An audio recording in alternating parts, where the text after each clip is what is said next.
Hey everybody, it's Sunday afternoon and today we're going to take a little tour around the yard. I haven't shot a yard tour video in quite a while. So we got some neighbors mowing the lawn, probably going to have some dogs barking at us before we get done. But right now it's fairly peaceful and quiet, so we're going to at least get started. Now, the yard is really overgrown at the moment because I had my tractor in the shop. The day we got it back, the grass was about knee high. I was able to get it sort of whacked down in a preliminary cut, and then it started raining. And it rained, and it rained, and it rained. And today's the first day the sun has come back out in, I don't know, 4 or 5 days now. So everything is really shaggy and overgrown. And I'm going to get out here and cut the lawn as soon as I'm done this video. But I actually wanted to shoot this video before I cut the lawn because I want to show you how we have plants growing everywhere. And we'll get to that as we get to it, as we go around the yard. So this is stuff that we've gotten so far this spring, hasn't made its way into the ground yet. The missus has been out here working on it a little bit this afternoon, so while she's inside taking a break, I figured I'd come out here and do this. If you can see that brilliantly bright light in there, I actually have better luck growing stuff in my kitchen than I do out here in the yard because we get really limited sun. You can see how patchy it is everywhere. So I'm actually thinking about doing something in the basement with some of the stuff out here in the yard and doing it under artificial lighting, but that's just an idea that's getting tossed around in my head at the moment. We'll have to wait and see. This corner of the yard is going to be interesting because if you see this tree stump over here, this tree fell on the house on Christmas morning, and it used to cover this whole area. It was really shady, and now, I mean, just the glare coming off the side of the house is brighter than these plants used to get at all, and now they're in direct sunlight for a little while during the day, which is way more than they ever used to get. And it's going to be interesting to see how they grow. This Pachysandra in here used to be all leggy and spindly. It looked more like ground cover. Now it looks like a series of individual little bushes. So tons of daylily over here. I think we're in the process of sort of spreading these out and dividing them up. They're getting really thick. We have several different species in there, or cultivars I should say. And then over here we are also working on getting some stuff divided up, spread out and about. We've been trying to move some of these hostas around. We have so many millions of hostas, and I will be talking about plants that I'm going to try to be offering up for sale here. Thought I'd come over here and show you. That is Artie's little grave. Had him for 19 years. Had to take him down to his final vet visit not too long ago, so that's his little tombstone. I'm still working on it. We're gonna build a little rock cairn and have some stone crop and stuff growing on it. It'll look nice when we're done eventually.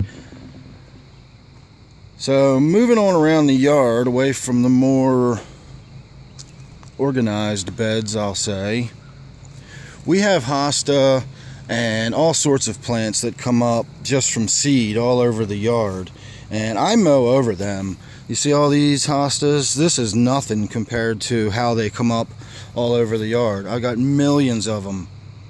So if anybody is interested in hostas, and as we walk around we'll find some more. These green hostas here, I have so many of them. I mow over these hostas. I've also got these tiger lilies everywhere, and come autumn, when they've got their seeds all over them or their little bulbs all over them, they get hundreds and hundreds of little bulbs. I'll have a bunch of those available too, so we'll have a look at them later on. But this hosta is a prolific cedar. You can see where I already mowed through here and chopped a lot of it down, but all this broadleaf stuff in here is hosta. Well, not all of it, but a lot of that broadleaf stuff in there is hosta. So if you're interested, let me know. I've got so many different types of hosta just coming up all over the yard. Look at it all. Again, this green stuff, this green hosta here. See, this is the edge of the bed right here where this bowling ball and these rocks, all this stuff is just growing up and out, coming up in the yard now. Fern, If you want fern, let me know. I got more fern than I know what to do with.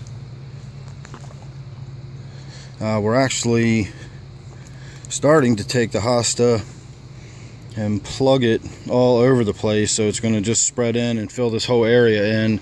We're actually standing underneath of honeysuckle bushes right now. So I like these bushes, and I love being able to come up here and stand underneath honeysuckle bushes, but my wife hates these bushes because it really puts a lot of shade in this area of the yard, and it makes it tough to grow anything. But I like it. We'll have a look at it. Hopefully the sun will come out here in a little bit. So this gives you a little better look where we've got less grass and more moss.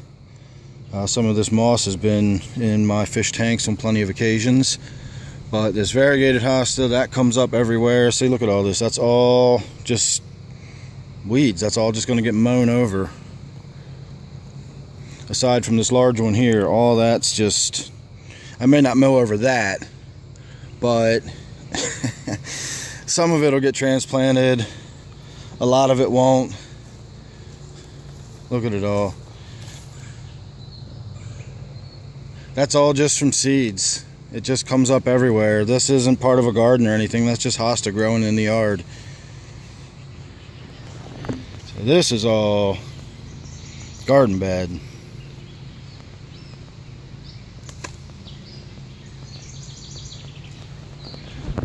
So we got a beautiful clematis coming up in, or blooming back there.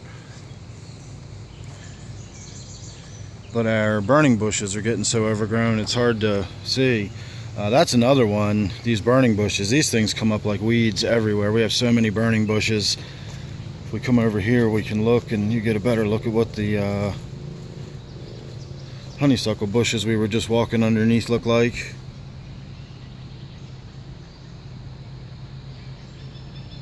So they smell amazing.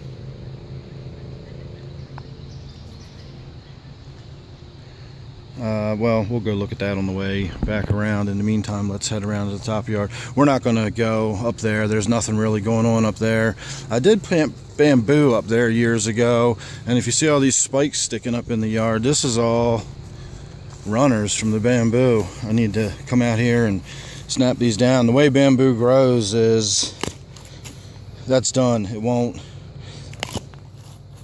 come up anymore after that. It just sends up shoots in the spring, and if they get broken off, that's it. You get no more shoot the rest of the year. Now the root is still under there, and the root's going to stay alive. That's all the actual bamboo up there though, and again it's just sending these runners out into the yard, so I'll have to get up here and clear this stuff out. There's a species of fern that I'm not sure what that is or where that came from, but that's pretty. I like that one. I guess that's just Christmas fern. That's just a young Christmas fern. I've got tons of Christmas fern. That stuff grows wild around here, so again, if you see anything you like during this video, let me break this one down and we'll call it good. Then you know, just give me a shout. I'll put my email down below. So this is the bed we've been working on most here recently, and we got all kinds of stuff over here. We are working on getting rid of all this bleeding heart, or a lot of this bleeding heart. We just have so much of it everywhere. The bleeding heart, that's a nuisance. So what'll happen is, here, let's walk around and look at it from the other side. See all these hostas? These are all just in the road, you know, in the trail. This is actually a path right through here. It's a path through here. And these are just growing in the path, so they'll get moved or something. But these bleeding hearts take up a huge amount of space in the garden. And they look pretty and everything, but they'll be done in another week or two, and then they'll start yellowing and they'll die off. And by mid-June, we'll just have these huge bare areas of just soil, you know, or dead plant material. We'll have to get in there and clear all that away, and then the rest of the summer will just be nothing there really. So we like having some of them, but we don't need to go crazy with them, and they just grow like mad. They come up everywhere. See, I mean, that's just, they come up in the yard, they come up everywhere. So if you like bleeding hearts, let me know. As I keep saying, if you see anything you like, let me know. I got so many plants, I'd love to be able to do something with them rather than just, you know, mow over them or chuck them, throw them away. So this is probably where we've got the most variety, both of Hosta and Fern.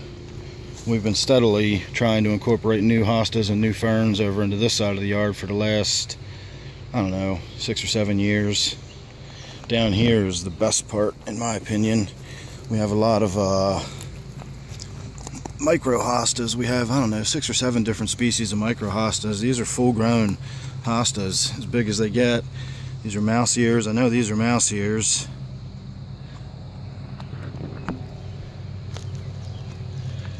We have several different varieties of these dwarfed Hosta. See, these are blue mouse ears. That's another one. I know they look like little tiny versions of those ones we were seeing earlier, but they're not. They're actually full grown that size. And we're still working on filling in the areas. We're getting kind of down here towards the end of the yard. This is sort of getting out into the woods, if you will. Not really the woods, but it's kind of the, what I think of as the woodsy part of our yard. That tree just fell down 2 days ago from all the rain. It's been dead forever. I guess it just soaked up so much water, it finally got so heavy it fell over. So I'll have to do something about that. So these are actually some Hostas waiting to go in the ground. And these are all more of the micro Hosta.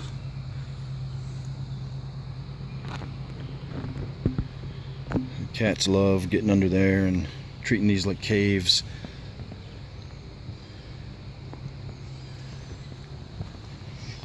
So nothing really to see down this part of the yard. That's all honeysuckle bush growing down there.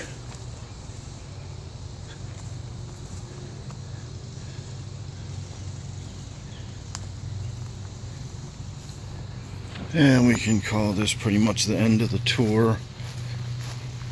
But I did want to walk up and have a look at the front hill here, because look at all these hostas that have just spilled down from the top.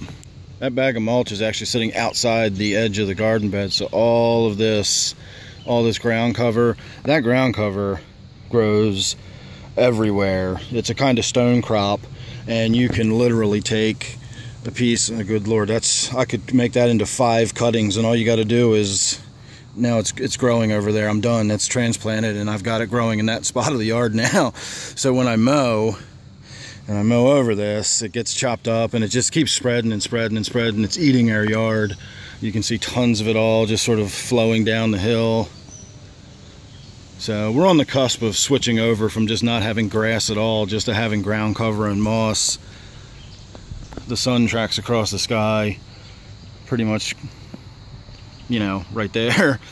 So we don't get a whole lot in the way of sun.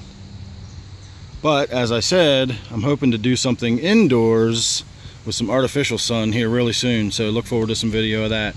So thanks for watching. Again, check my email down below if you're interested in any of the plants we saw. And I'm going to say make sure you're subscribed. That way you won't miss anything I got coming up. Thanks again for watching. Hope you enjoyed this tour around my yard.